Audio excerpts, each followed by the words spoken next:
বিসমিল্লাহির রহমানির রহিম। আসসালামু আলাইকুম। এখন রমজান মাস, তাই আমার তরফ থেকে আপনাদের সবাইকে রমজানের শুভেচ্ছা জানাচ্ছি। সেই সাথে আপনারা জানেন এখন ফাল্গুন মাস চলতেছে।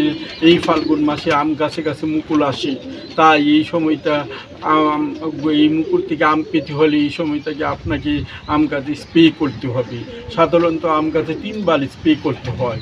প্রথমবার মুকুল আসার আগে, এরপর দ্বিতীয়বার যখন মুকুল আসবে, এবং তৃতীয়বার মুকুল থেকে যখন আম বের হয়ে বুটের দানার সমপরিমাণ হবে। তাই স্প্রে করার আগে আপনাকে স্প্রে বানানোর নিয়ম শিখতে হবে।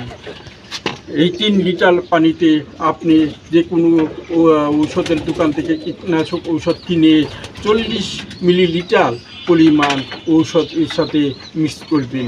আমি 3 লিটার পানিতে 40 মিলিলিটার কীটনাশক ঔষধ কীভাবে স্প্রে করতেছি, এইভাবে প্রতিটি মুকুলের মধ্যে স্প্রে করবেন যেন ফাঙ্গাস আক্রমণ করতে না পারে। এর স্প্রের অন্যতম কারণ ফাঙ্গাস থেকে মুকুলকে রক্ষা করা। আপনি যদি ফাঙ্গাস থেকে মুকুলকে রক্ষা করতে পারেন তাহলে আপনার মুকুল থেকে আম বের হবে।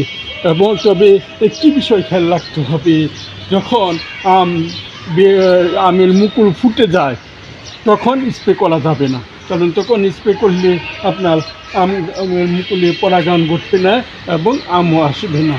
তাই এই বিষয়টাও আপনাদের মাথায় রাখতে হবে। এই পর্যন্ত দেখা হবে পরবর্তী ভিডিওতে। আর ভিডিওটি যদি আপনাদের ভালো লেগে থাকে তবে সাবস্ক্রাইব করতে বলবেন না। আসসালামু আলাইকুম।